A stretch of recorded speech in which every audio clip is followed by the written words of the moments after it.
మరి ఇంతమంది వేలాది వందలు వస్తున్నారంటే ఇంతమందికి ఫుడ్ అరేంజ్ చేస్తున్నారని చాలా ధన్యత అండి. మేము వచ్చినందుకు ఇంకా ఆనందపడుతున్నాం.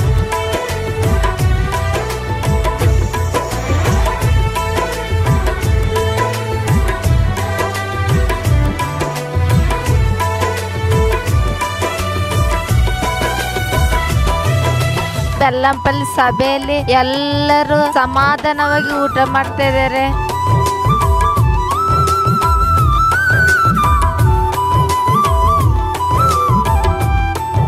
చాలా బాగుంది. అందరికి వచ్చిన వాళ్ళందరికీ భోజనం పెడుతున్నారు. అసలు ఒక్కరు కూడా భోజనం చేయకంటే ఏమి ఉండట్లేదు. చాలా మంది తింటున్నారు. చాలా ప్రేమగా రిసీవ్ చేసుకుంటున్నారు. గేట్ కాడ నుంచి కూడా భోజనాలు అయితే మాత్రం చాలా బాగున్నాయి. కూడా చాలా మంది వస్తూనే ఉన్నారు. భోజనం అయితే తరగట్లేదు, పెడుతూనే ఉన్నారు. అంత మందికి పెట్టడం అంటే చాలా గ్రేట్ అసలు.